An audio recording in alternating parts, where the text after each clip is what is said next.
Millions of years ago, the forest thundered with the footsteps of giant dinosaurs. They were unstoppable and dangerous, at least to the plants. These were the herbivores. Today, dinosaur hunters are using new methods and sheer ingenuity to uncover the bizarre and clever ways plant-eating dinosaurs fended off attackers and devoured vegetation. Experts are revealing how some grew to be the largest animals that ever walked on Earth, and how others relied on magnificent and deadly armor as they struggled to protect themselves. As scientists probe deeper, they're finding out why these seemingly harmless plant eaters were the most plentiful and diverse of all the dinosaurs. Big or small, they ruled the land of the giants.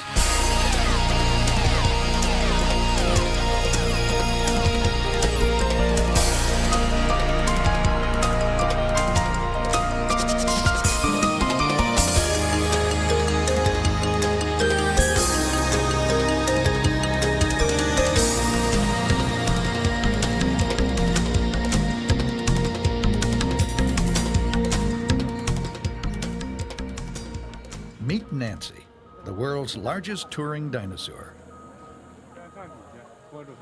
She arches 3 stories into the air, and soon she'll stretch longer than an 18-wheeler. Then she'll be center stage at DinoFest International, a traveling dinosaur exhibition. But first, a road crew must finish unpacking her 250 bones. More than half are real, discovered in Mongolia by a Chinese expedition. The rest are life-size casts.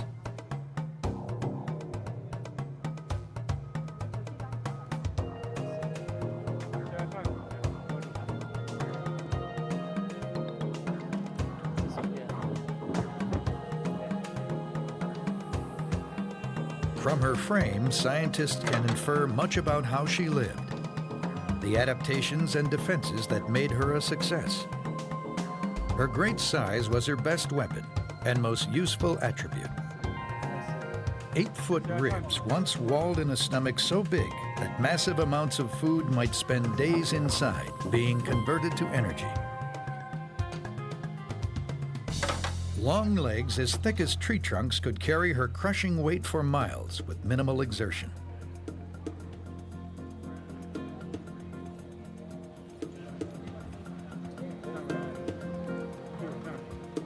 Her huge feet were twice the size of an elephant's. As they pounded the ground, they left a trail of craters revealing clues to the way she moved and where she went. Nancy's one of a group of the largest dinosaurs called sauropods.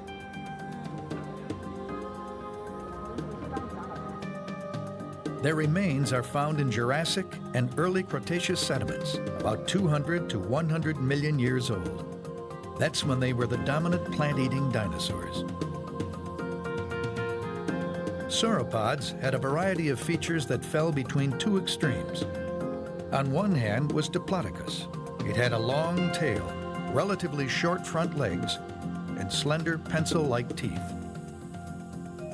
On the other was Brachiosaurus.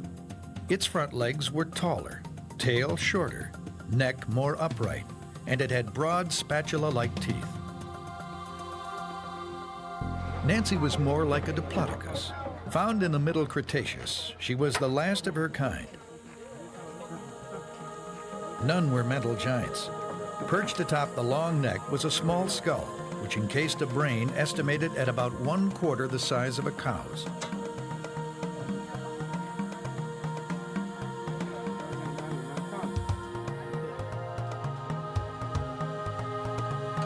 At the other end was a huge tail that could send attackers flying with a mere flick.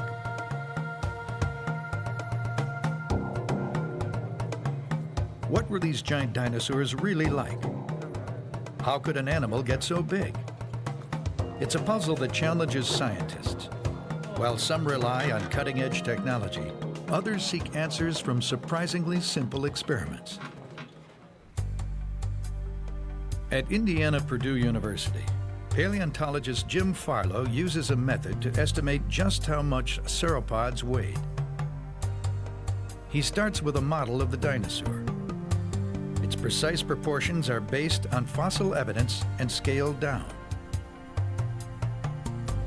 He submerges it in a container of water and measures how much is displaced. That gives him the model's value. Next, knowing the model's scale, he can figure out the volume of the actual dinosaur and convert it to weight. Farlow's calculations show that a large sauropod might have weighed nearly 60 tons.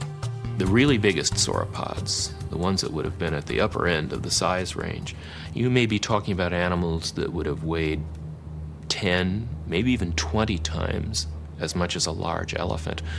And that's just something that your mind finds hard to comprehend. As often happens in science, solving one puzzle leads to another. So the obvious question is, why were they able to get so big when very few land mammals have been able to do the same thing? Well, truth in advertising here, I don't know, if you want the absolute truth, but I can offer some educated guesses. Farlow and other scientists believe the sauropods era had become greener than the one before it. Evidence shows that carbon dioxide levels rose. Since plants use carbon dioxide as food, plant life flourished. With more food to eat, sauropods could grow to enormous sizes. But Farlow thinks these plants were low-grade and nutrient-poor. How then did sauropods grow and stay huge on such inferior food? To learn more about large plant-eating animals, Farlow is visiting Jed Friel's farm in Auburn, Indiana. Jason's up there. You want to ride along? Yeah, sure. He'll get the gates for us.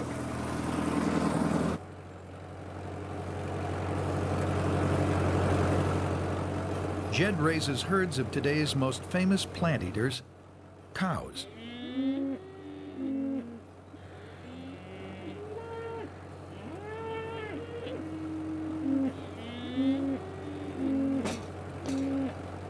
How much of that would one cow need in a day? Well, you know, it takes about a half a bale a day per cow, is what we kind of figure in the wintertime. We like to see them have about 25 pounds of hay per cow to get them through the winter every day.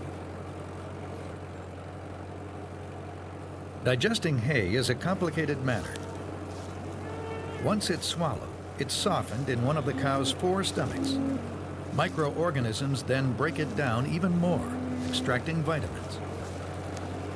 Then it's regurgitated and chewed again, known as chewing the cud.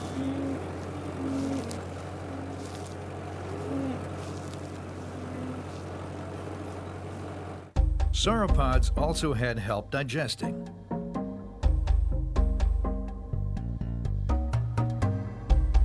Some scientists believe they swallowed stones called gastroliths, like modern birds do. The gastroliths may have rolled around inside their stomachs or gizzards, grinding the vegetation into small digestible bits. Also, according to Farlow, it takes a long time for food to pass through a huge animal's enormous digestive tract, giving microorganisms more time to extract nutrients. So sauropods could digest even the poorest quality plant material. I like to say the equivalent of shredded newspaper. And I suspect that sauropods could get by on that stuff. They were among the best herbivores that have ever lived, I suspect, in their ability to survive on really crummy food. Sauropods were built to eat. They took full advantage of whatever plant life grew around them. But how much food did one of these giants eat? Well, if Jed was feeding sauropods instead of cows, he'd probably need a lot more land. Jed was telling me that a 1,000-pound cow, if we were going to pasture it, about 10 acres, which is about the size of the field that we've got around us here. If we want to compare that with what a sauropod is doing, a 50-ton sauropod that's warm-blooded, you're probably looking at something like 270 acres, which is basically a little bit farther than as far as you can see from this hill we're on. A single sauropod could consume almost 700 pounds of vegetation in a day. That's if it were warm-blooded. But not all scientists are convinced dinosaurs were warm-blooded. In fact, Farlow thinks warm-blooded sauropods would have devastated plant life so fast, nothing would have been left for them to survive on. So they must have been cold-blooded. Warm-blooded animals like cows need to keep their internal temperature high by eating lots of food. Cold-blooded animals like lizards rely on the sun for warmth and eat less. If cold-blooded, a sauropod would still need to eat almost 250 pounds of plants every day. Whether warm-blooded or cold, sauropods must have had voracious appetites.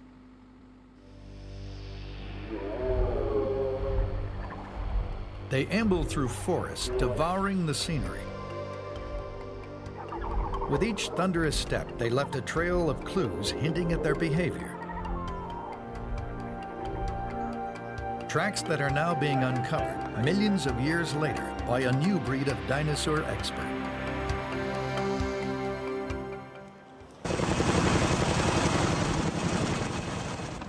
Flying high in the sky, dinosaur expert Christian Mayer has spotted traces of huge dinosaurs in a Swiss mountain range known as the Jura, the place where the Jurassic period of the Age of Dinosaurs got its name.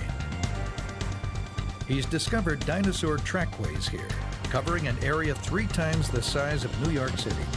It's called a mega track site.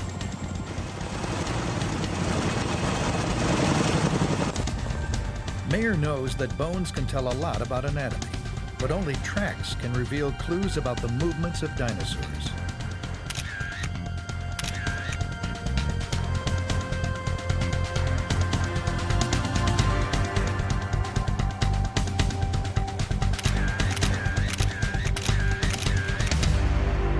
Mayer also knows that it takes years of experience to interpret tracks.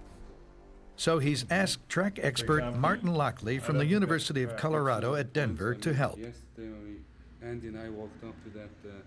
The first order of business for Lockley, Mayer, and assistant Dorothy Hippler is to map the track site using aerial photographs. And the same with these over here, for example. They examine the photos to establish the pattern and direction of each trackway, which holds clues to the dinosaur's behavior. But sometimes, irregularities in the rock can masquerade as dinosaur tracks. Some of these look like tracks, but they're not. So for every good track, there's probably at least one bad one. So there are probably 4 or 5. So far, Mayer has discovered nearly 15 separate trackways scattered throughout the mega track site. But how did they get here? In the heart of the Jura Mountains. The answer lies in a layer of rock that formed 150 million years ago in the Jurassic period. Back then, the geography here was very different. The continents were just beginning to move apart from the single landmass they had once formed, known as Pangaea. The Jura Mountains were a level shoreline of a now vanished ocean, the Tethys Sea.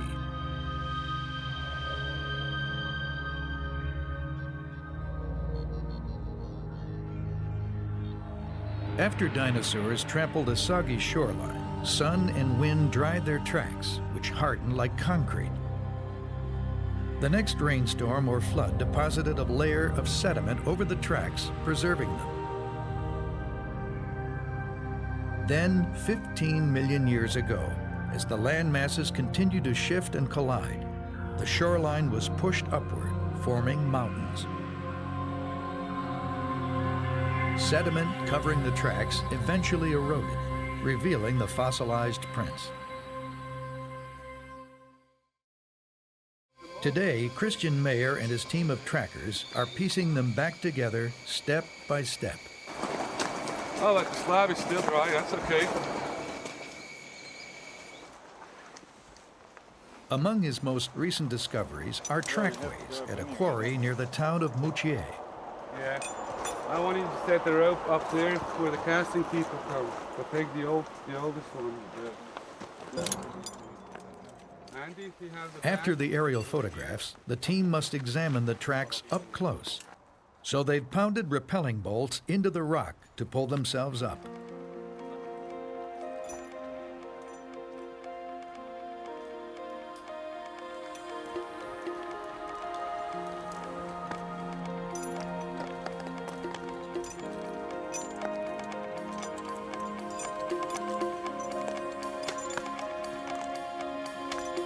Studying tracks made by animals millions of years ago is dangerous. To Martin Lockley, the risks are worth taking. He's after the thrill of the hunt. It really is like being a tracker of modern animals. It's like following a creature that passed by yesterday sometimes. You feel that it's much more recent, you know, time doesn't mean anything. You're following a Jurassic animal one day, you're following a recent animal the next day. Clinging to the rock, Martin and Dorothy give each massive footprint individual attention. To the trackers, the footprints are snapshots of living, breathing creatures. And we're used to thinking of dinosaurs as skeletons, but these are the evidence of the living animal in motion. People have referred to them as motion pictures of dinosaurs, so they're a very dynamic type of evidence. We can see with the sauropod track, for instance, it had a big fleshy foot like an elephant. So the first thing we learn is the shape of the feet, not the shape of the bones in the foot skeleton that we see in the museum, but the actual shape of the feet. The prints are scrutinized to identify the kind of dinosaur that made them. These impressions lack fine detail, but their round shape and large size, up to 3 feet across for the hind prints, show that they were made by the burly footpads of sauropod dinosaurs. Next, stride length is measured to figure out how fast the dinosaur was moving. The prints of a slow-moving animal are fairly close together. As it accelerates, its stride lengthens. The distance between the prints and average leg lengths known from skeletons are used to calculate speed. Mayer has determined that these massive creatures were sauntering at about 5 miles per hour, the average walking speed of an elephant. Track sites like these have also changed the way we think about sauropods. When their bones first appeared in the 19th century, scientists speculated that the creatures they belonged to lived in swamps. Water must have provided the buoyancy necessary to carry such enormous weight. And because it was thought that dinosaurs were related to reptiles, some believed they crawled low to the ground, dragging their tails like crocodiles or lizards. But trackways have told a different story.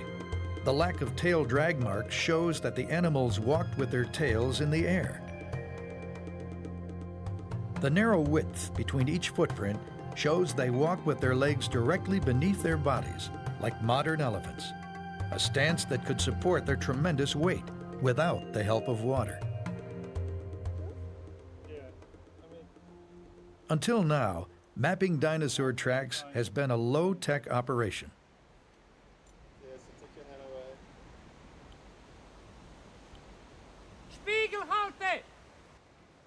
Today, Christian Mayer is testing a new method that uses lasers and computers. The device fires a beam of light to a small reflector placed in a footprint. By measuring how long it takes for the beam to return, the computer calculates the distance to the footprint. It's very simple. I can do it like this. I can just put 1 point on this area, and he's calculating immediately the area, the surface, and surface will appear here. I'm looking forward to the results. I think this will be a great thing. The depth of each print is also recorded. From the data, the computer will generate a 3D contour map of the site. Because prints of the same depth were made at the same time, Mayer will be able to single out an individual trackway from multiple crossings with the click of a mouse.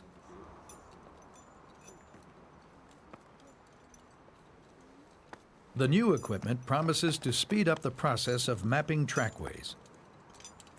But for now, the dinosaur trackers rely on slower, time-proven methods. After photographing and measuring the track site, a better picture of what the giant dinosaurs were doing at the ancient shoreline is emerging. The surface of the wall appears to be trampled over many times.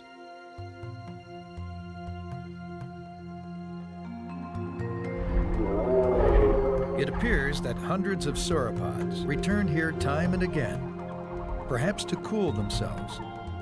Or maybe lush vegetation along the banks provided a favorite feeding place.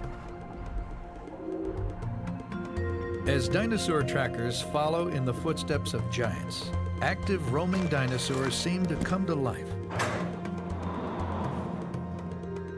Elsewhere, a new discovery is fueling a long-simmering debate about how some of the smaller dinosaurs got around. Now this is it. These are the Badlands of North Dakota. 80 million years ago, this region of North America was crisscrossed by rivers and streams, a lush lowland leading to the edge of an inland sea. Throughout this land roamed the most exotic of plant-eating dinosaurs, Triceratops. They lived from about 100 to 65 million years ago, at the end of the final period of the dinosaurs, the Cretaceous. Like most other dinosaurs, they were smaller than the sauropods, but they were large animals in their own right. Some grew as big as a bus. Triceratops was a member of a family of dinosaurs called ceratopsians, creatures armed with a variety of sharp horns and large fan-like shields. But beneath all that remarkable armor is a heated debate that has simmered since these creatures were first discovered. How did they stand? It began in 1896, when the first known illustration of a ceratopsian skeleton appeared on a poster of specimens from Yale's Peabody Museum. The creature was shown with its front legs straight underneath, in an upright stance, like a rhinoceros. But it was a guess. Fossils from several discoveries were combined because a complete skeleton had not yet been found. In the same year, a Triceratops skeleton was mounted by the Smithsonian Museum. Also a composite, it was shown in a sprawling stance, front legs bent crocodile style. To many, an upright stance implies an agile, warm-blooded dinosaur that could charge attackers. A sprawling stance means an animal that's slower, more reptilian, and possibly cold-blooded. With no way to resolve the issue, ceratopsians have been depicted both ways for years. Now a remarkable discovery may end the dispute.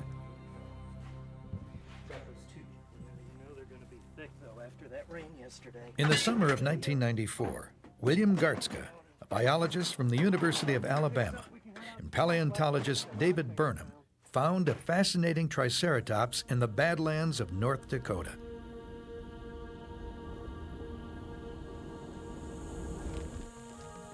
Gartzka had spent weeks scouring the land for dinosaur remains.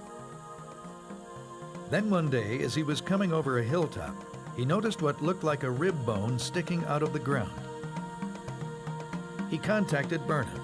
They put together a crew and set up a dig site. As more and more bones were exposed, Gartzka and Burnham realized they had stumbled upon the most complete Triceratops skeleton ever found. Over millions of years, dinosaur skeletons tend to get broken up and the bones scattered over a wide area. But this skeleton was articulated. Most of the bones were still connected. They named their find Raymond. As Raymond emerged, Gartzka and Burnham could see for the first time the natural position of the front legs. They were straight underneath his body. Raymond and all his ceratopsian kin must have had an upright stance. Had the debate finally been settled? It looked that way But Ralph Johnson of the Milwaukee Public Museum has some doubts. Preservation is on these bones. Before Raymond was found, he made a discovery of his own. Attach the foot now, so that's got to be rotated around. On an expedition in 1981, his team found a complete shoulder and front leg of a Torosaurus, another ceratopsian. Okay. Hang on. Back in the museum, he devised an ingenious way to test how the bones fit together. He made plastic casts of them, which he connected with metal joints. To simulate muscles, he used elastic straps, affixing them where the bones showed evidence of the actual muscle attachments. Then he hung the 7-foot model from scaffolding and tried walking the leg in both sprawling and upright positions. If the position worked, the bones would stay in their sockets. If not, the bones would slip out. The result surprised him. In this kind of traditional reptile sprawl with the front leg, everything works. The joints all line up the way they should. The muscles act on the bones the way they should. It works. You can actually get this thing to walk forward, which is what you want it to do. Now, if we go into the other idea, straight underneath the body. But when Johnson tried to walk the leg underneath the body, the bone could only move sideways, not back and forth. There's a way to get around that, though. When he twisted the bone around to make it move back and forth, he found another problem. Well, now you've got the elbow going in the right direction toward the head of the animal. But now our dinosaur looks a little bit like Popeye with the foot pointing out to the side. So this thing is going to be walking like this. Actually, won't be walking at all. There's no way biomechanically to get this animal to move forward by putting these legs directly underneath the body. According to Johnson's experiment, the case was closed. Ceratopsians must have sprawled like crocodiles. But where does that leave Raymond, Gartzke and Burnham's prized discovery? Raymond's forelimb and hind limb are clearly in an upright position. This is not what you'd expect from a lizard-like posture. He's standing on his tippy toes, and so that enables him to move at greater speeds, kind of poised like a runner. In Johnson's version, the shoulder blades are pulled back, enabling the legs to sprawl. But when Gartzke and Burnham uncovered Raymond, they found his shoulder blades much farther forward, allowing his legs to be pushed under the body, an upright stance. Johnson's impressed, but not ready to give in yet. Raymond's bones await further study. Once scientists have had a chance to thoroughly examine them, then the question may be settled. Johnson's already confident about the results. And I'm glad about Raymond because it's a complete leg. It even has the bones in the hand. We know it's from one individual. And now what they can do is actually try to put those legs together, to put those bones together. And I'm pretty confident that they're going to find that once they try to articulate those bones, get the balls and sockets to line up, that they're not going to be able to get them underneath the body. And you can see here with a stance that hints at his behavior, Raymond clutches the secret to how his kind lived. Meanwhile, innovative use of medical technology is revealing how a dinosaur 80 million years older may have died. Stegosaurs were innocent-looking dinosaurs that feasted on Jurassic vegetation about 145 million years ago. But should the need arise, these generally docile creatures had the equipment to defend themselves against predatory dinosaurs.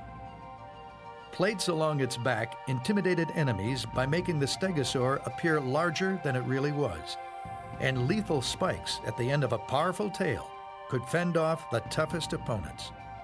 But even though the spikes were as lethal as daggers, it seems they could also be a point of vulnerability. July 1992. At a remote location in Colorado, an unusual stegosaur skeleton was uncovered. Trapped at the bottom of a deep gully lay one of the most complete specimens ever found. With most of its bones still embedded in rock, it was prepared for transport out of the canyon. It'd be better to leave, Earlier in the excavation, paleontologist Ken Carpenter and his team discovered that the otherwise well-preserved skeleton had a deformed tail spike. It piqued their curiosity. But before they could study it, they'd have to get the stegosaur to the lab. As the final layer of rock was removed, the team faced a problem. The encased skeleton was too heavy to lift. Determined to get it out, they called in reinforcements. A U.S. Army helicopter was sent in to airlift the remains out of the ravine. They could then be taken to the Denver Natural History Museum, where Carpenter could give them a thorough examination.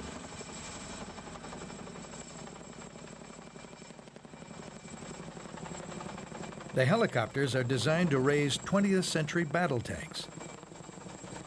Lifting the remains of a 145 million year old stegosaur wasn't much different.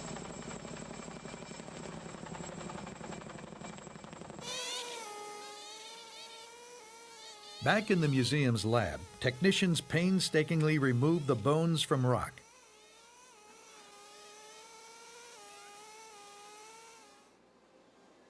Finally, Carpenter was ready to perform the autopsy. He began by focusing on the disfigured tail spike. I didn't quite know what to make of it. I thought maybe it was due to crushing from the weight of the rock that was encasing it. I mean, certainly if we look at this more normal spike, we can see that there's quite a bit of difference in the shape. As Carpenter studied the bony spike, he noticed that it showed signs of healing and regrowth, indicating that it wasn't damaged after death. He also detected small holes on the surface of the bone, suggesting disease. One possibility was a bacterial infection called osteomyelitis. If a bone has been broken and is left untreated, bacteria can invade its marrow, the blood-producing tissue held within a honeycombed structure at the center. Within days, fluid builds up, and the bone develops small holes to relieve the pressure. Eventually, the bone's inner structure is destroyed. The infection can spread throughout the body and cause death. Could this have been the fate of Carpenter's stegosaur? To find out, he would have to look inside the spike. But there was a problem. Doing this would require breaking open the rare fossil, something he wasn't willing to do. The answer lay inside Kaiser Hospital in Denver. Laurie McWhinney, one of his lab volunteers, worked there. She suggested using the hospital's CAT scan.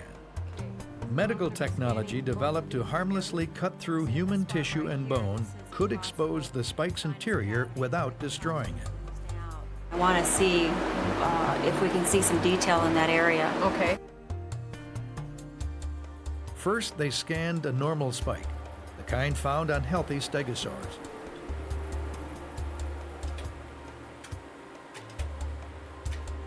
Next, the deformed spike.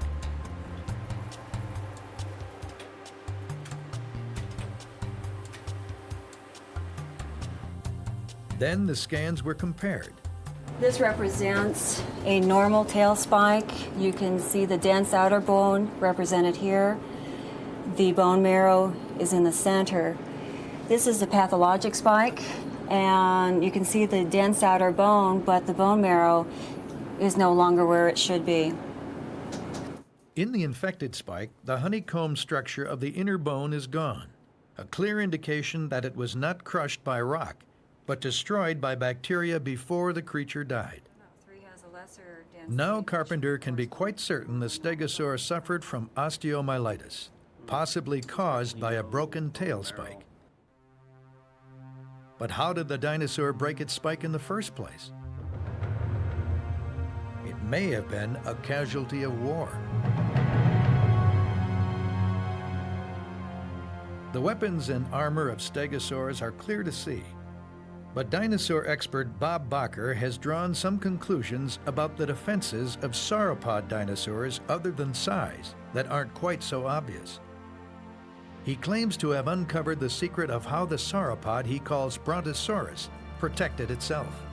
I'm standing in the unprotected underbelly of Brontosaurus. Right here, there's no bone, there's no cartilage, and above me would be this huge vat of sloshing digestive fluids. We had thought that if you bit Brontosaurus here, you could kill it. We thought that if Brontosaurus sat down hard on a rock back here, could injure its abdomen, but we were wrong. We have just found the first perfect set of Brontosaurus belly armor, rods of bone, up to 3 feet long, which were embedded in the belly muscle, right up here. And these rods of bone have big knobs on them, proving there were strong ligaments in the belly muscle.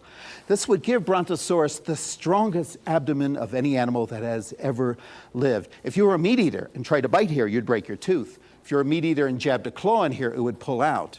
And if you're a Brontosaurus, these belly bones and muscles would keep your great sloshing gut stiff and firm if you wanted to move fast left or right, or if you wanted to stand straight up.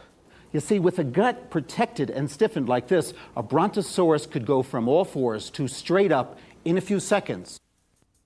But a Brontosaurus was huge.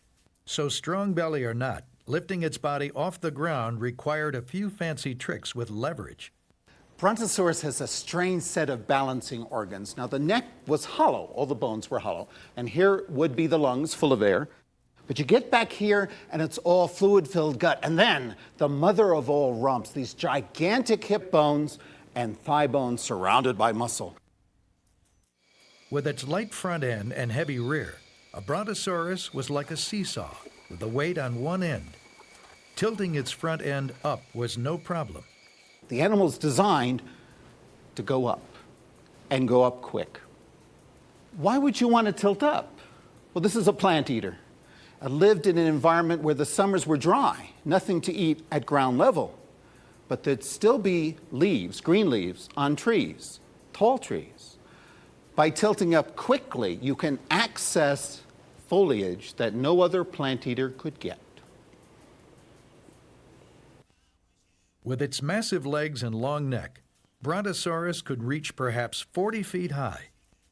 But that flexibility came with a price. This is the front end of Brontosaurus, and there are two problems here. They're related. Number one, the body is designed to tilt up. That's true. How are you going to get blood from the heart way up to the head? Seems impossible. Problem number two, this animal has a tiny brain, a smaller brain than its ancestors. Brontosaurus evolution was dumbing down. Are the two problems related? Yeah. See, Brontosaurus would survive better if it could rear up and get those plants. The only way to get those plants would be to remove the need for blood to be pumped up to the head. How are you going to do that? Eliminate the brain. In this case, reducing the brain was adaptive. Little brains don't need a constant flow of blood. This is a high-tech, successful, 40,000-pound moron. Perhaps, but not everyone agrees. There's an alternative theory. It goes like this. Brontosaurus had a heart so big it could pump blood up at the velocity of a fire hose. It could get that blood way up to the head, even when the head was held really high. But what would happen when the Brontosaurus lowered its head? The rush of blood would blow the skull off the rest of the skeleton. We may never know for sure how much heart a Brontosaurus had, but we do know that its kind were huge. And if size was its best defense, then perhaps the safest sauropod would be the most immense, an honor now bestowed on a dinosaur uncovered in the rugged badlands of Argentina.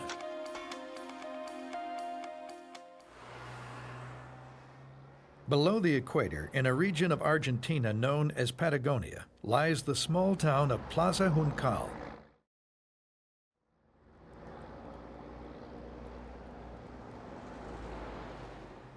Its tiny museum is home to the remains of what could possibly be the largest dinosaur that ever lived.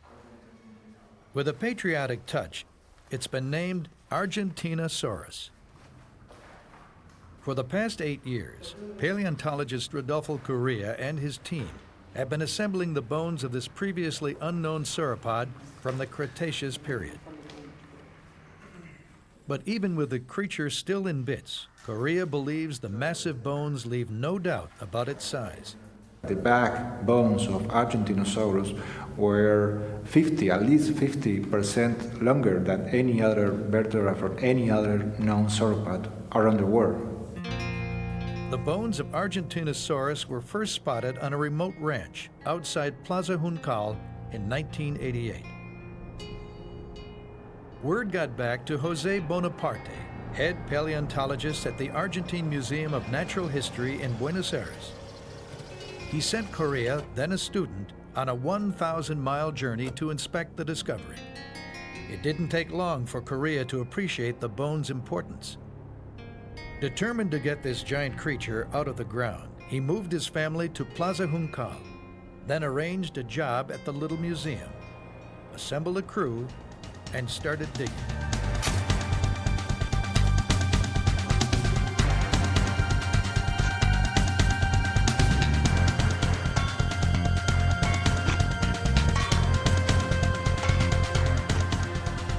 After many months of hard labor, he and his crew freed enough bones to begin taking them back to the museum.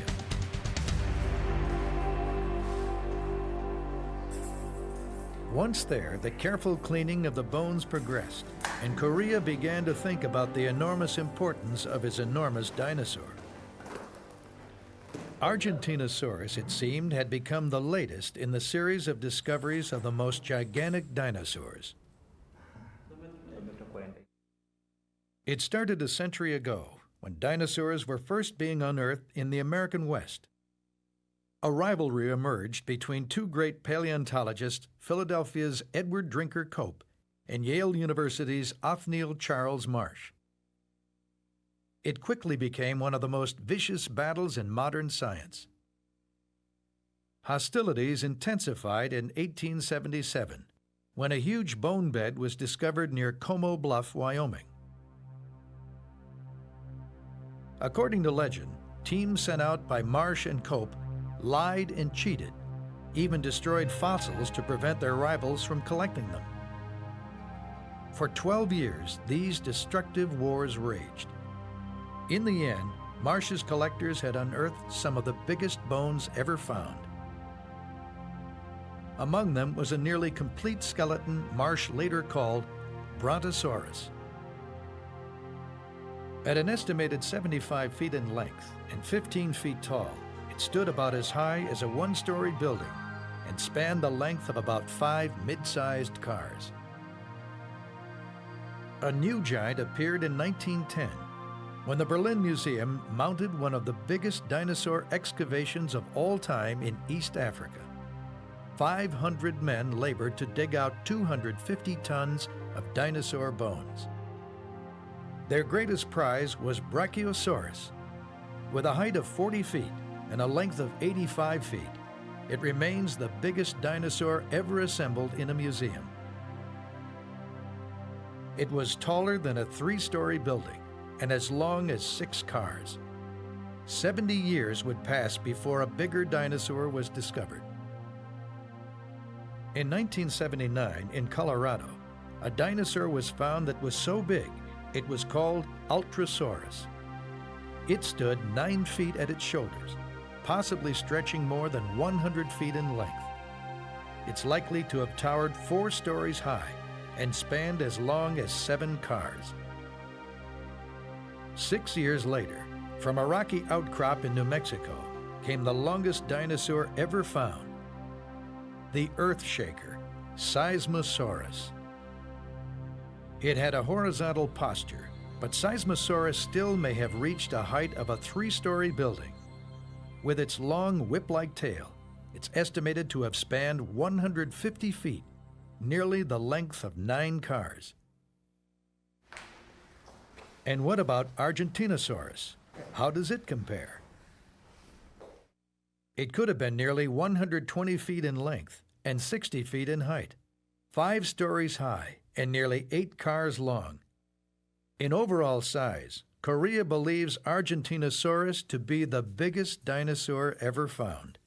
The bones of Argentinosaurus are representing an animal 100 tons in weight, which is equivalent to 20 African elephants all together at the same time and at the same body. Today, Korea's team has uncovered all the bones they're likely to find. Now Korea faces a new challenge, finding a building large enough to house them. How long will Argentinosaurus hold its record? No one knows for sure, but a new challenger is already gearing up to take the field. Dinosaur hunting used to mean digging vast amounts of earth to find fossils.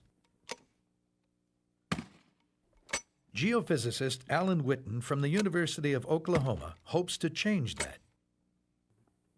He's merged firearms and computer technology with geophysical knowledge and come up with a method to locate dinosaur bones deep underground.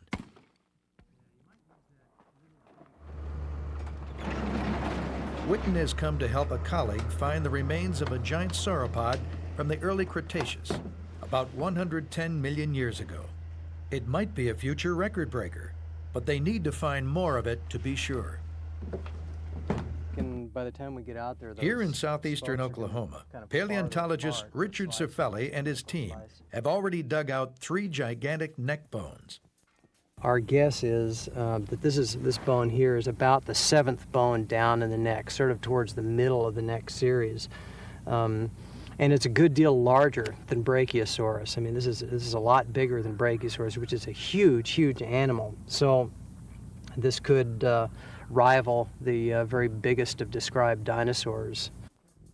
So how y'all making out down here? But just when Cifelli thought he might be on his way to discovering the biggest dinosaur ever, his luck ran out.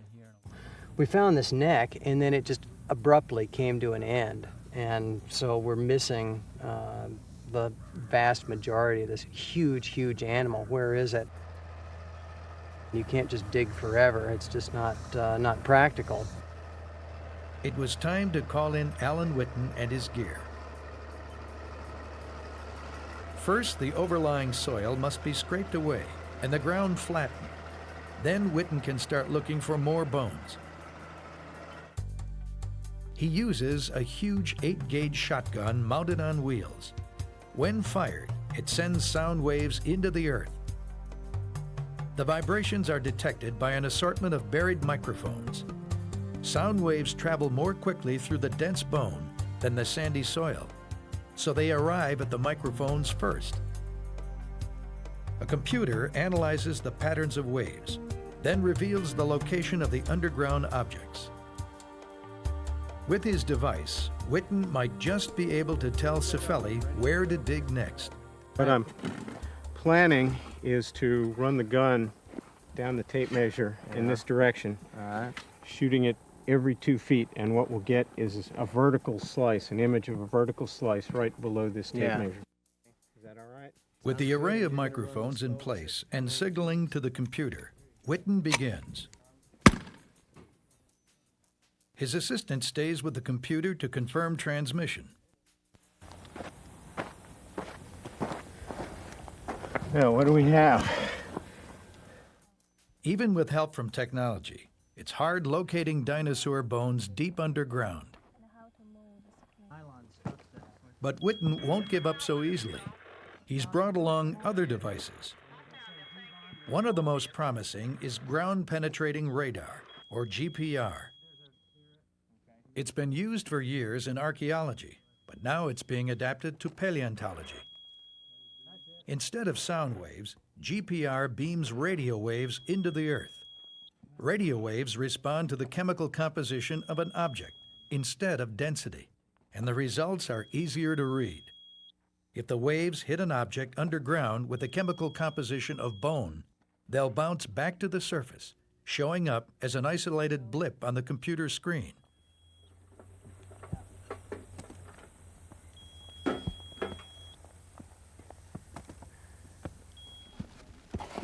Despite technological advances, sometimes bones are still found by sheer luck. Cifelli found a few more while bulldozing the site. We just stopped just in the nick of time with a bulldozer. That came down to like about this level, right where we had those bags. We've gone another 3 or 4 inches, this would have been hamburger. If Witten's work proves successful, it will prevent close calls like this and revolutionized dinosaur hunting. But the use of geophysics in dinosaur exploration is in its early stages, and this time the giant's bones have proven elusive, so the challenge will have to wait. With further refinements, Whitten is confident that his technology will be a wave of the future that will help us see deep into the past. The subtle designs of plant-eating dinosaurs don't yield clues easily.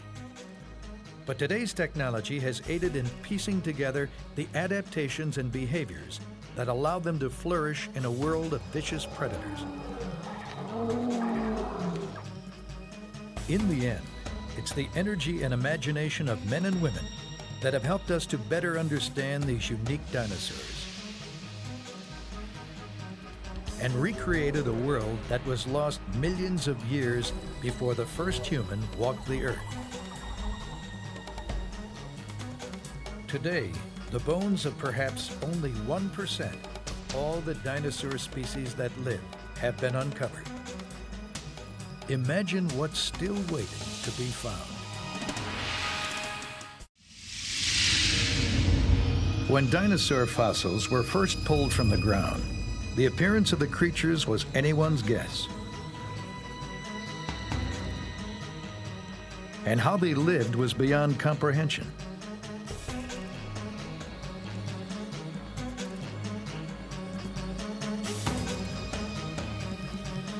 But from Argentina to Wyoming, great discoveries and bold new thinking suggest these ancient creatures were faster, more agile, and more complex than once imagined.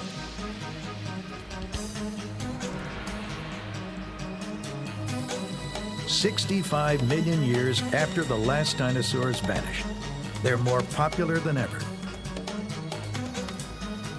They've escaped from museums and invaded our popular culture, spawning a renaissance of the dinosaurs."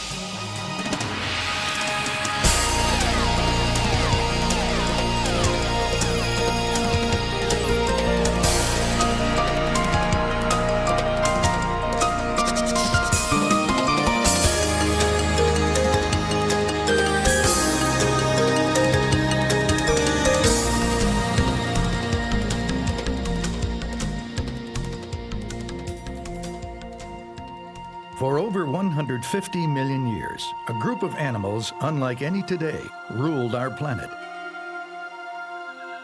The dinosaurs. Their great success demands that we understand them. But their remains are silent. Today, scientists like Jack Horner are struggling to find what they were really like. Horner is one of the paleontologists responsible for redefining our modern image of dinosaurs. His groundbreaking discoveries and keen insights have helped answer questions that have lingered for more than 100 years.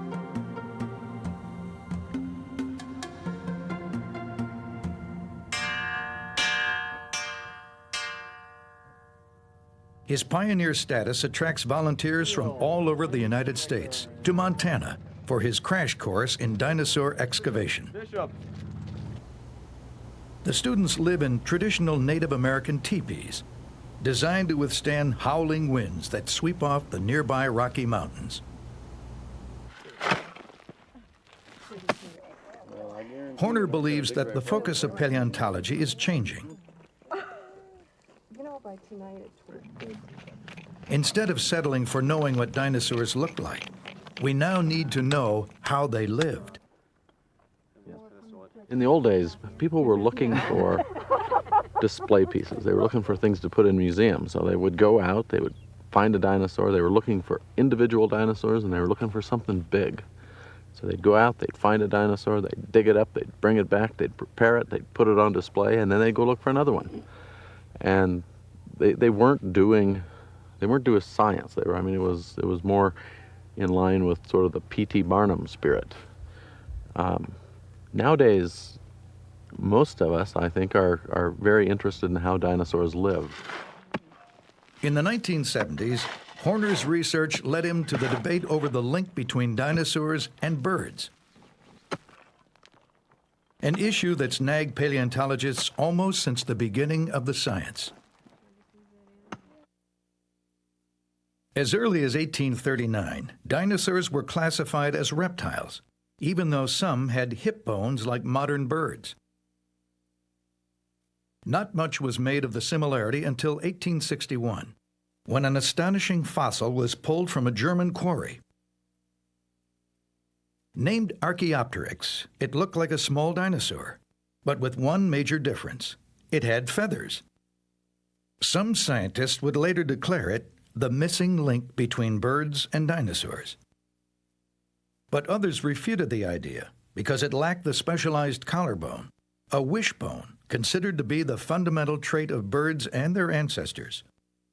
The dinosaur bird theory gathered academic dust for 100 years. In 1978, Horner found some hard evidence to all but resolve it. A chance encounter in a Montana rock shop led him to the discovery of a lifetime.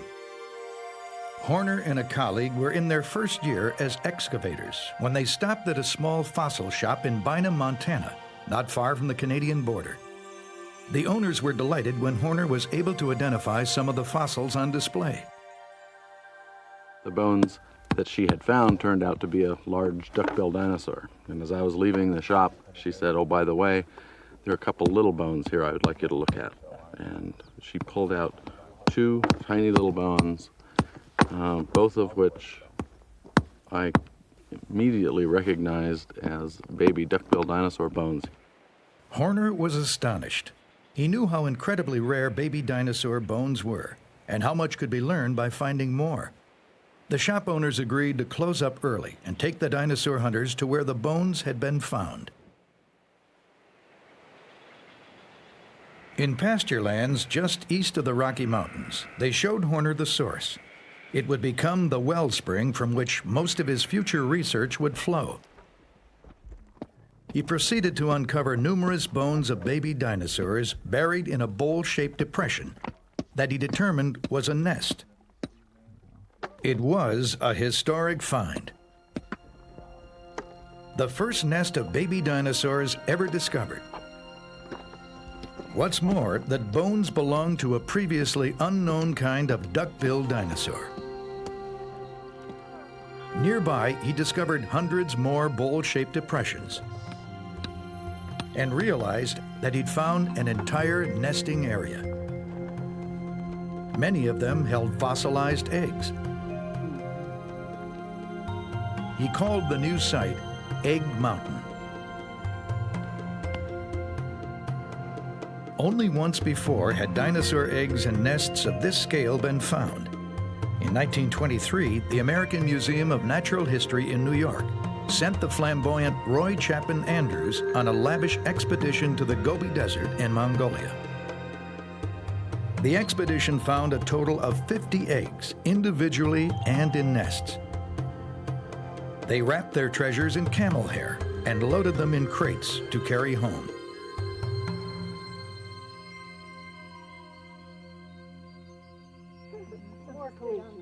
Horner's find was even more impressive.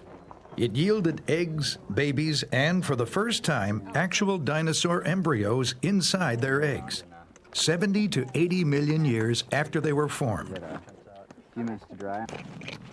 The discoveries gave him the chance to study the development of dinosaurs from embryo to hatchling to adult.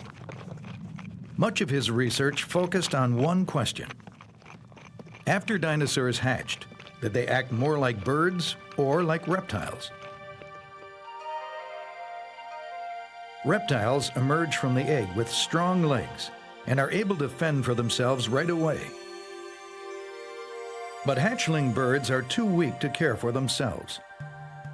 A parent must remain at the nest, feeding them until they can stand on their own, a significant behavioral difference.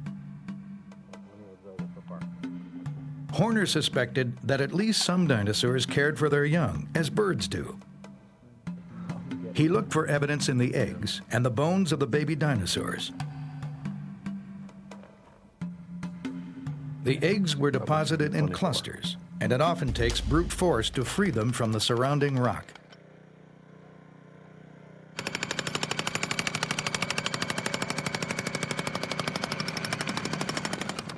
A more delicate touch is used to scrape away the finer particles. Finally, the specimens are wrapped in burlap and plaster to be transported back to the museum for further study. In the lab, Horner and his colleagues began experiments to determine if baby dinosaurs could stand on their own when they emerged from their eggs. They needed to look at the structure of the hatchling's leg bones. Strong bones meant they could stand on their own and leave the nest like reptiles. Weak bones would suggest more helpless, bird-like behavior. Could a discovery combined with ingenuity bring us closer to understanding dinosaurs?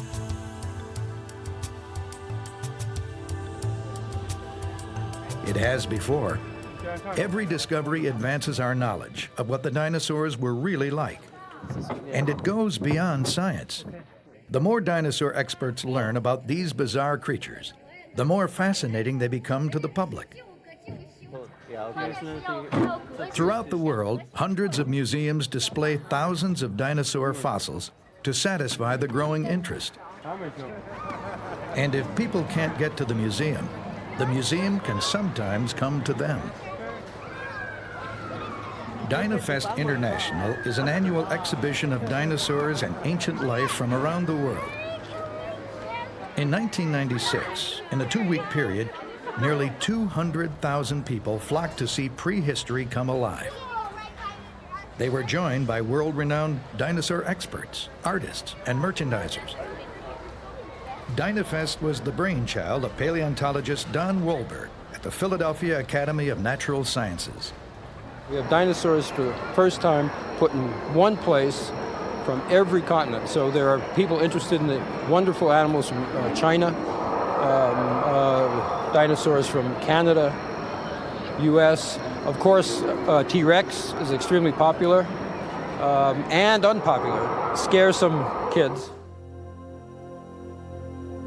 Scaring kids and adults alike are the recent Jurassic Park movies, which have tallied the highest box office receipts of all time. But perhaps the most stunning example of the public's soaring fascination with dinosaurs was seen at Sotheby's. In 1997, the New York auction house put Sue, the most complete T-Rex skeleton yet found, on the block. At $700,000, now bidding at $800,000, now bidding at $900,000, now bidding at $9. At $900,000, now bidding at $9. At $900,000 now, 2 bids at $1 million. At $1 million, now bidding at $1 million. Now $1.1 million. 5.4 million. Telephone up front. 5.5. 5.6. 5.7. 3 places. 5.7's in the center of the room still. It's up front then at $7,600,000. Fair warning then at $7,600,000. Up here. $7,600,000. The highest bidder was the Field Museum in Chicago. For a single specimen, it spent $7.6 million. It was the most ever paid for a dinosaur. It seems that 65 million years after their extinction, dinosaurs are conquering the Earth again. Today, what remains of these once flourishing creatures is enough to draw huge crowds and excite the imaginations of scientists and the public alike. If I were a dinosaur, which dinosaur would I want to be? The biggest one. If I was a dinosaur, I think I would want to be Tyrannosaurus Rex. I think I'd like to be a turtle and watch dinosaurs. The Triceratops. A Brontosaurus. Maybe. T-Rex. For me, they were the hook that captured me in a career in science. And among the topics I care about are dinosaur extinction, how they lived, what they ate, recreating worlds of the ancient past. Dinofest is just one of the latest events that brings the dinosaurs world back to life. For over a century, scientists have displayed their discoveries to an admiring public, even as they struggle to understand what these creatures were really like from the first meager discoveries.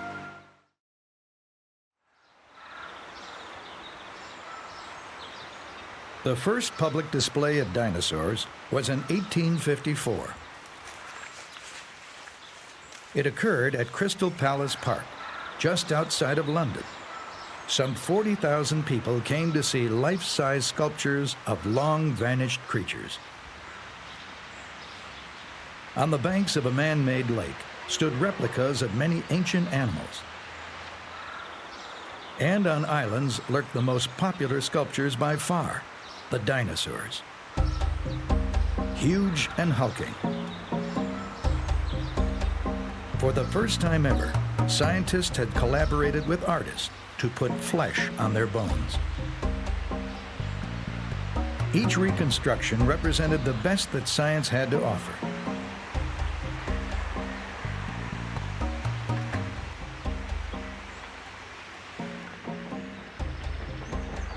It was thrilling and a bit strange to a public just getting used to the concept of extinction.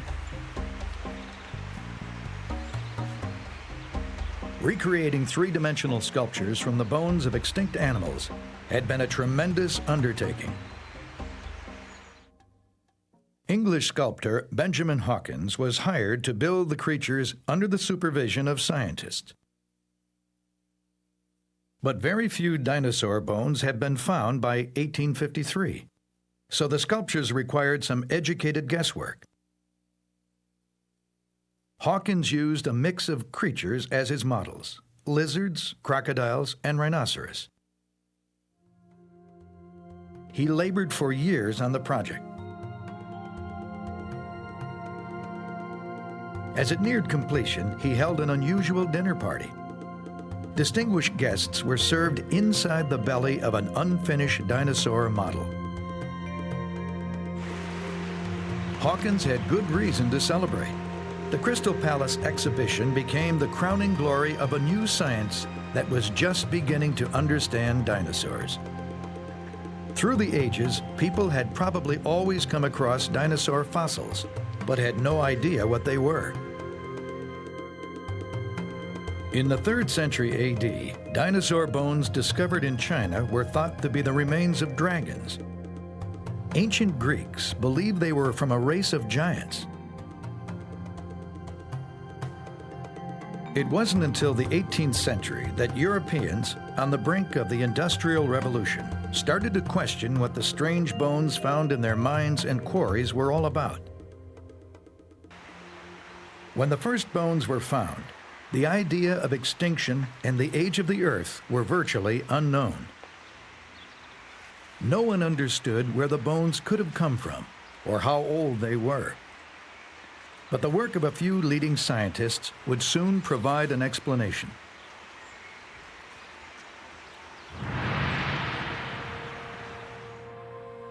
In 1799, French anatomist Georges Cuvier began comparing the newly discovered bones to those of living creatures. He noted similarities and declared the bones were very old and the animals they came from no longer existed. It was a radical idea that launched the science of paleontology, the study of ancient life. In 1818, Oxford professor William Buckland applied Cuvier's ideas to a partial skeleton he found in an English quarry. He noted the similarity to bones of modern reptiles and named this new creature Megalosaurus, or Great Lizard. 5 years later, English Dr. Gideon Mantell found a huge jaw. The teeth resembled those of an iguana, so he called the creature Iguanodon. As more discoveries came to light, English anatomist Richard Owen in 1841 published a paper in which he classified these new creatures in a single group called Dinosauria, meaning terrible lizards. From then on, they would be known as the Dinosaurs. Later, Owen would supervise Benjamin Waterhouse Hawkins as he recreated the new discoveries at Crystal Palace. They were works of tremendous imagination, but were based on limited information and riddled with inaccuracies. Megalosaurus was shown as merely a scaled-up version of a generic reptile, ambling on 4 legs. Now we know it stood upright, a swift, 2-legged predator like T-Rex.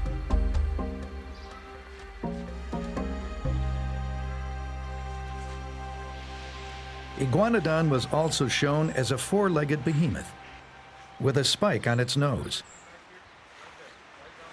Today we know Iguanodon ran on 2 legs. The horn on its snout was actually a defensive spike protruding from its thumb. The sculptures, more fanciful than real, created an image of dinosaurs as giant, lumbering lizards. But the creators of the Crystal Palace exhibition did the best they could with the little information they had. In the following decade, the picture of dinosaurs would begin to change.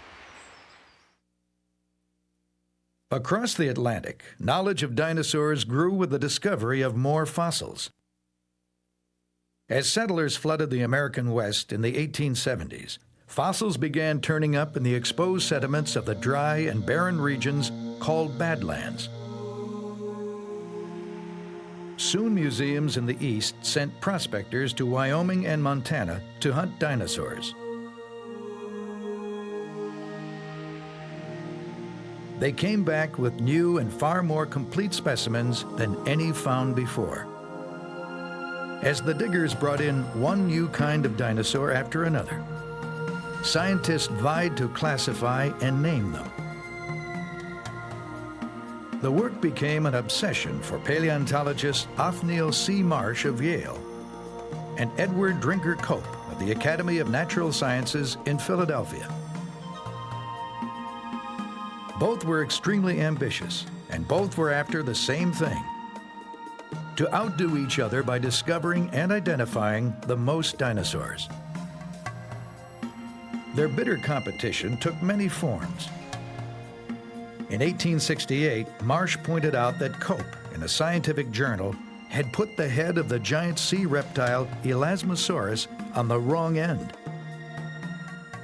Mortified by his mistake, enraged at Marsh, Cope tried to buy back all copies of the journal before they reached his peers.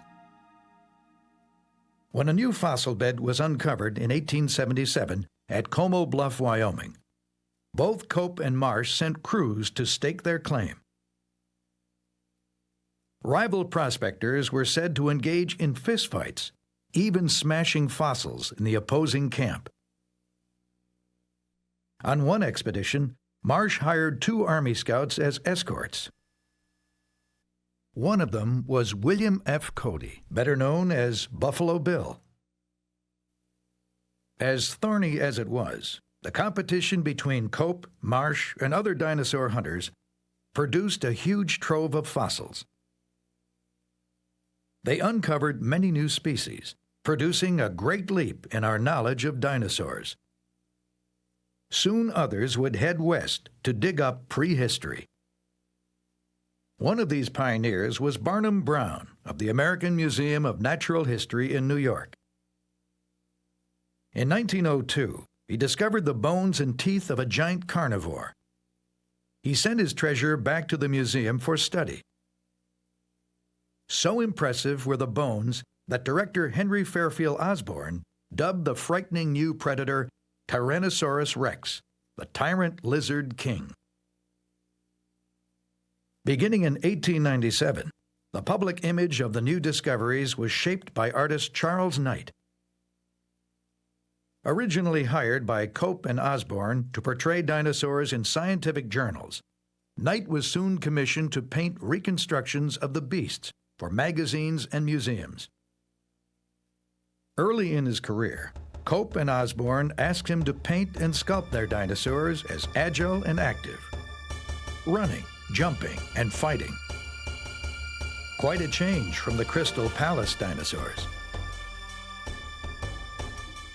By the 1920s, the idea of dinosaurs as quick and dynamic caught Hollywood's imagination, as seen in The Lost World in 1925.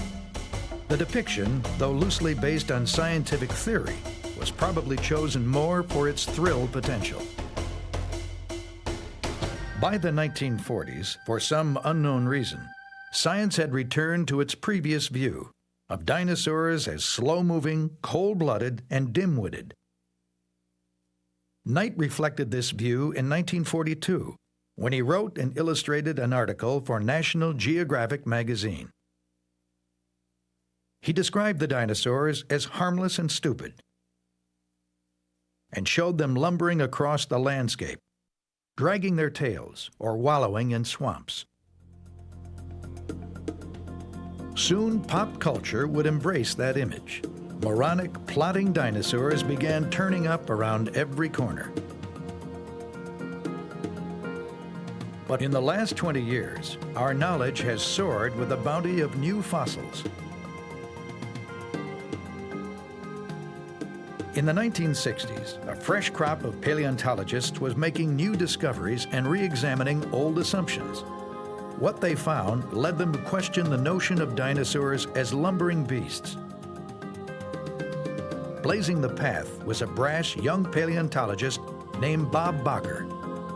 In 1969, he began arguing that although dinosaurs shared some features of slow-moving, cold-blooded reptiles, anatomically they looked more like agile, warm-blooded animals. Nearly 30 years later, he continues to find evidence to support his ideas. Like this trackway in central Wyoming, where a herd of dinosaurs once crossed a mudflat. Their tracks are now preserved in stone. This is the front paw of a great 10-ton brontosaur squishing in and pushing up the mud as it walked. No claw print. The thumb would be there. Great big claw held off the ground. And behind it, the much larger hind paw, carrying 3 times as much weight, with 3 claws. 1, 2, 3. All chisel-edged, facing outwards. And there are probably several hundred of these guys, all walking the same direction. These tracks go 100 yards that way, 50 yards that way. This was one big herd, adults and babies. Crisscrossing the trackways of the brontosaur herd are meat-eating dinosaurs. Some little ones maybe this tall, roughly the weight of a coyote, and some taller, roughly the weight of a big mountain lion, 300-400 pounds.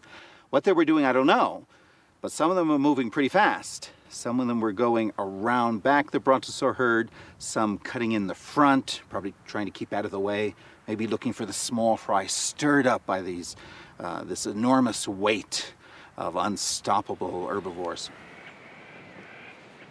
From the spacing of their prints, Bakker has determined the meat-eating dinosaurs were as fast and agile as mammals.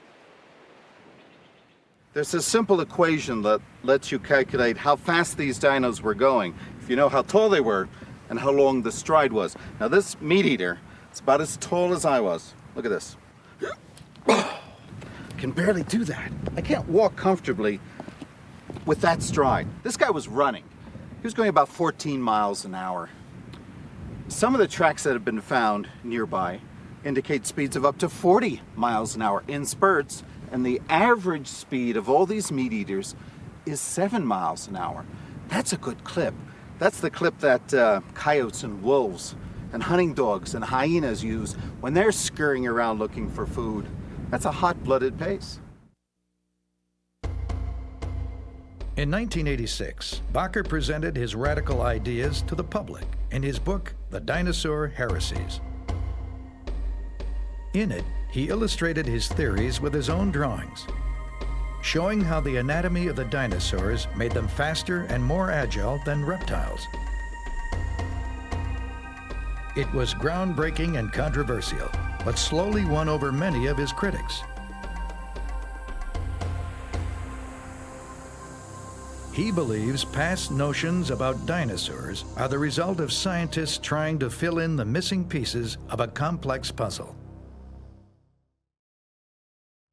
This is a wonderful head. This is the head of a kind of brontosaur. This is the head that was on Brontosaurus itself in all the big movies, King Kong, the original Lost World, 1925. This head is a powerful head. It's got these huge teeth here for crushing plants and leaves, a big nostril for hooting, pretty big eye to a wonderful head. And when I grew up on the Brontosaurus skeleton in New York, this wonderful skeleton from Wyoming, this head was on it. It's a wonderful head, but it's the wrong head. How did early dinosaur experts put the wrong head on the brontosaur? When big dinosaurs died, their remains were often torn apart by scavengers or scattered by floods. Add millions of years on a shifting Earth, and it's easy to see why heads and bodies often went their separate ways. So it's very rare to find a head, and then a neck, and then a torso, and a tail. You usually find mixed up parts. The first brontosaurus didn't have a head, but there was a big head from another quarry nearby. Take the body from quarry A, the head from quarry B, put them together. Made sense. They fit pretty good. It was dead wrong. But as more fossils were discovered, scientists realized their mistake and replaced brontosaurus heads in their museums.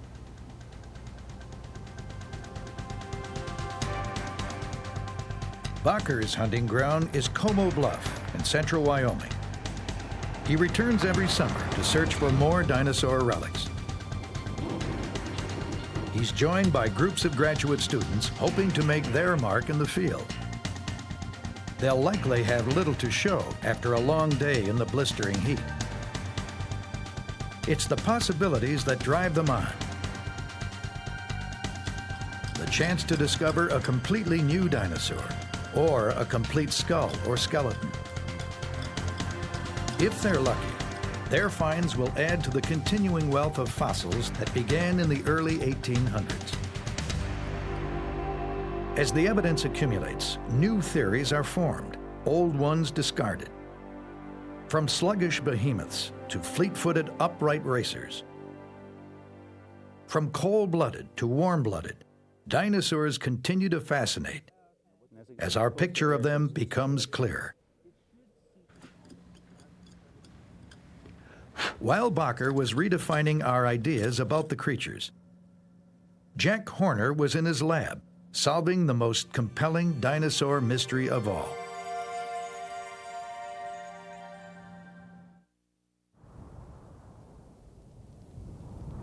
At Egg Mountain in Montana, Jack Horner's dinosaur eggs provided an opportunity to test whether dinosaurs were bird-like or reptilian. He took his treasure to the Museum of the Rockies in Bozeman and devised an experiment. The answer to his question was written on the bones of the dinosaur hatchlings. If the leg bones were weak, the baby dinosaurs would need parental help, indicating bird-like behavior. But before measuring the strength of the bones, Horner needed to determine which of his specimens were embryos and which were just hatched. A computer enabled him to visualize the largest embryo that could fit inside the egg. Any that couldn't fit must have been hatchlings. Once he identified a hatchling leg bone, he cut a thin cross-section of it. From its microscopic structure, he could determine if it would have been strong enough to bear the creature's weight. He concluded these baby dinosaurs were too weak to stand on their own. They depended on their parents to care for them. Bird-like behavior, never heard of in dinosaurs before. He appropriately named the new dinosaur Maiasaur, the good mother lizard. With his new knowledge about Maiasaur behavior, Horner headed back to Egg Mountain. After years of digging, he concluded that 80 million years ago, the surrounding area was a giant dinosaur nursery. Adult meiosaurs must have shuttled back and forth to feed their young. It would have been as crowded as the nesting colonies of many seabirds today. We know they nested in colonies, and some of the nests that we have looks as though the nests were 25, about the length of an average adult apart from one another, which is similar to birds.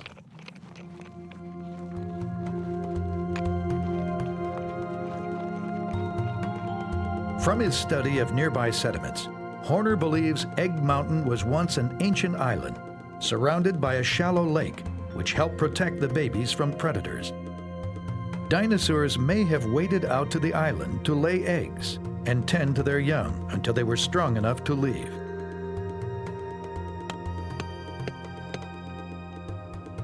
Through the accumulation of fossils and the shrewd analysis of paleontologists such as Horner and Bakker, the uniqueness and diversity of the dinosaurs is becoming ever clearer. They were bird-like without being birds, reptilian without being reptiles. The question remains, when did these innovations begin? The answer may lie in the Valley of the Moon. Today, 65 million years after the last dinosaurs disappeared, their fossilized bones are being unearthed. Though the rocks are slow to give up their treasures, scientists have discovered over 330 members of the dinosaur clan. On average, a new type of dinosaur is named every 7 weeks. At the foot of the Andes Mountains in Argentina lies a rugged, barren landscape known as Ischigualasto. In English, the Valley of the Moon. 230 million years ago, this was a dense and shady forest. Stalking through it were small but menacing creatures, the first known dinosaurs. Buried here, along with their bones, is the secret of their dominance.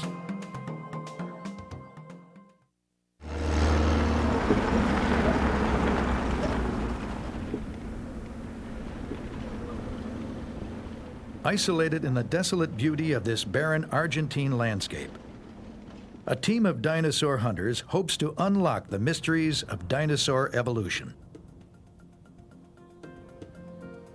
Ischigualasto, the Valley of the Moon, is one of the most productive fossil quarries in the world. Erosion caused by wind and rain, combined with a seasonally dry climate, have exposed layers of sediment dating back almost 300 million years. From a central camp, 80 miles from the nearest town, the team, led by American paleontologist William Sill of the University of San Juan in Argentina, makes daily expeditions to other parts of this 105,000-acre region. Sill has explored this valley for 25 years.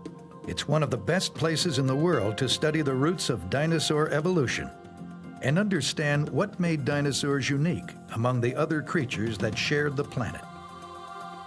This valley is just about the only place in the world where you have a complete sequence of sediments that have fossils in them and that show the story of the origin of the dinosaurs. And that's very rare, very hard to find. Descending through one of the valley's many canyons, Sill and his colleagues go back millions of years. Each layer of sediment that surrounds them was laid down at a different point in the Earth's history. To understand why the dinosaurs rose to dominance, they must go back to sediments some 230 million years old. It's the first of 3 geologic periods in which the dinosaurs lived, known as the Triassic. It lasted from 248 to 205 million years ago. The middle period is the Jurassic, from 205 to 144 million years ago. It was dominated by the largest known dinosaurs, the sauropods. The last period was the Cretaceous, beginning 144 million years ago. It gave rise to Tyrannosaurus rex, Triceratops, and Velociraptor. Then, 65 million years ago, the Cretaceous ended, and the dinosaurs mysteriously vanished. Dinosaurs were already becoming the dominant species by the middle of the Triassic. To discover the world as it existed when they first appeared, Sill digs in sediments just before that time.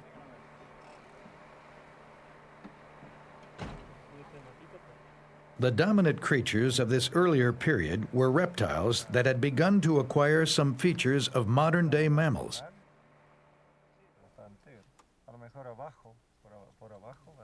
In the Valley of the Moon, one of the most common of these mammal-like reptiles was the cynodont.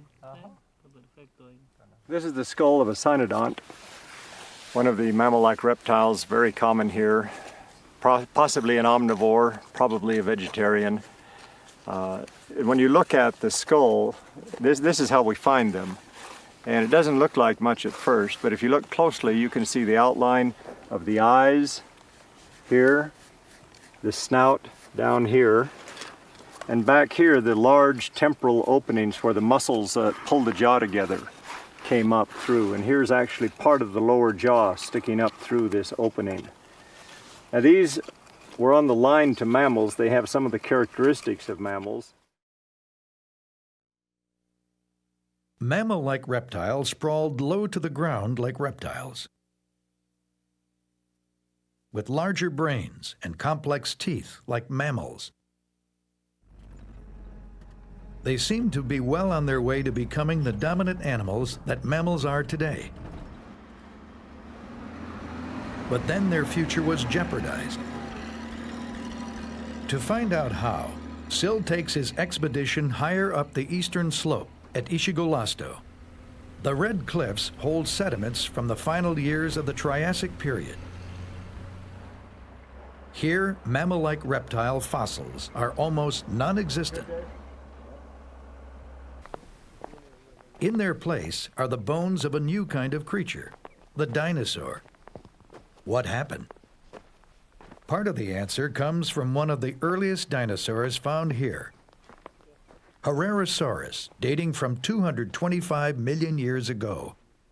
It had all the tools necessary to trounce its rivals, the mammal-like reptiles. It was a 10-foot-long, 500-pound meat-eater. Most remarkable were its legs. Its unique knee and hip joints allowed it to move on 2 feet, a bipedal stance that gave it the agility and speed to surpass the low-slung, mammal-like reptiles. It also freed up its forelimbs. He was bipedal, so his forelimbs were used for grasping, raking, tearing apart the prey.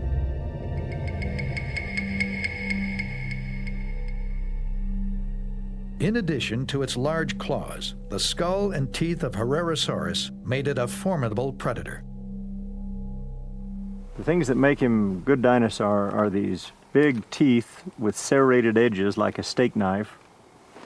And of course the major feature is this secondary jaw joint right here, a sliding jaw joint that allows the tooth-bearing part of the lower jaw to open independently of the rest of the lower jaw that opens from back here. This would have increased the gape of the animal by about 30 degrees and allowed him to manipulate prey up front while still holding tight to it with the rear of the jaw. Puncture wounds on the skull of Herrerasaurus are battle scars, apparently from a fight with one of its own. From the size of the tooth marks on his skull, here we can see 1 or 2 of them. Puncture wounds. There's another puncture wound down here. From the size of these, it looks like it was the same critter. They may have been fighting over a killed prey. At the time it was discovered, Herrerasaurus was the most primitive dinosaur ever found. But since it had already developed features similar to later meat-eating dinosaurs, it couldn't have been the first. Instead, it was believed to have been a very early stage in the evolution of carnivorous dinosaurs like Tyrannosaurus rex.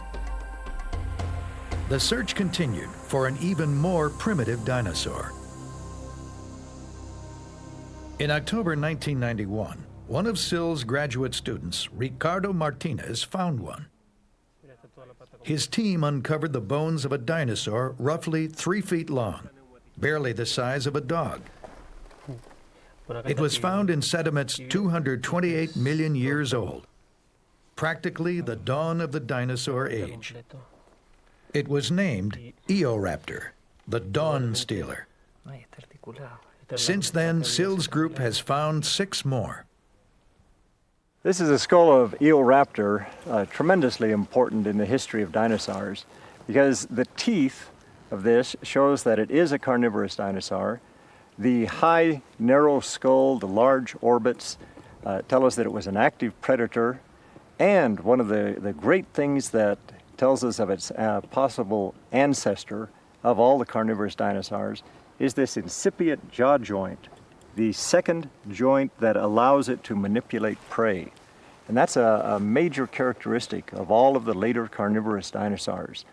But it also contains the primitive features in the palate. It still has the old primitive teeth. So here we have what I consider to be an ideal ancestor for the later carnivorous dinosaurs. Living just before Herrerasaurus, Eoraptor had similar features, including a bipedal stance and serrated teeth. But its sliding jaw joint was much less developed. Even so, SIL believes it was a menacing predator that could overpower the mammal-like reptiles. He was fast, he was agile, and he was probably very vicious. Judging from modern crocodiles and birds, even, you know, if you've seen a rooster, or if you can imagine an ostrich who is a vicious predator with big teeth and claws instead of wings, chasing down a pig or some other animal across the plains, that's probably as close as we can come to visualizing Eoraptor as a predator. Eoraptor's features were similar to those of Herrerasaurus, but more primitive. Double-jointed jaws, serrated teeth, and an agile stance were too much for the slower, bigger-brained mammal-like reptiles to compete with. By the end of the Triassic period, dinosaurs had replaced them as the dominant animals. The dinosaurs were faster, were more agile, and were tremendous predators. In this case, it's a question of being fast or being smart, and the smart guys lost. SIL also discovered that the early meat-eaters had already developed hollow bones, a trait shared by modern birds. They were swift, light, bipedal killers. They cleared the path, allowing later dinosaurs to diversify, grow exponentially in size, and outcompete all other animals on land. This image of dinosaurs is far removed from the picture of them as oversized reptiles, first put forward at London's Crystal Palace Park in 1854. Science once pigeonholed dinosaurs as reptiles, but today we're seeing they shared features with birds and mammals too. They also had their own traits, unmatched by any living animals. Our growing knowledge of dinosaur behavior is now making it possible to bring these creatures back alive.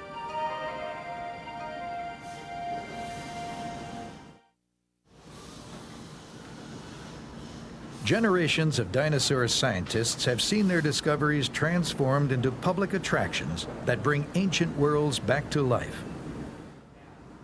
Today's version is a theme park being created by Walt Disney Imagineering.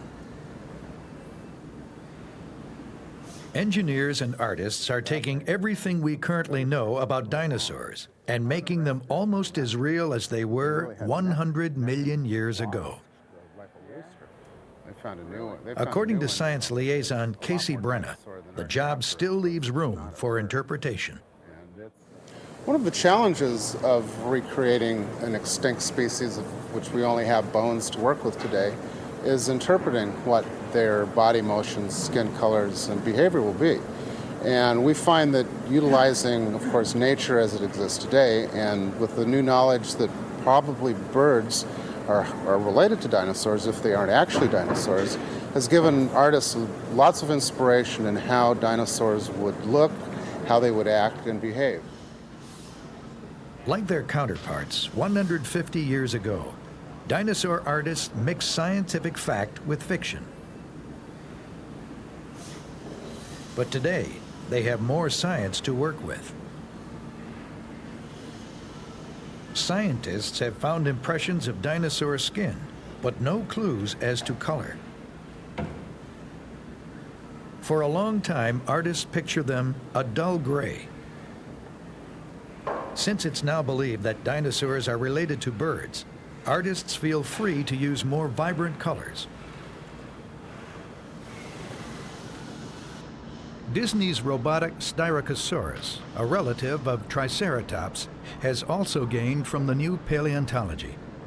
It was once perceived as a lumbering animal, with a huge head stiffly mounted on its body, and front legs splayed to the side, like a lizard's. Recent studies show that its head was connected with a limber ball and socket joint. The animal's neck muscles could toss the head in any direction. Though we're getting closer to knowing how dinosaurs lived, moved, and acted,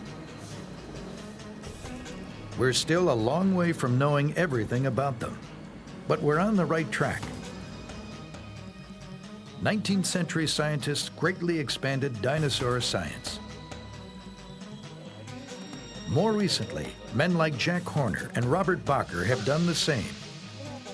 Inevitably, the discoveries and theories of today will be disputed in the future. But one of the new ideas is not likely to change: that far from being giant reptiles, dinosaurs were among the most complex, diverse, and successful creatures that ever existed.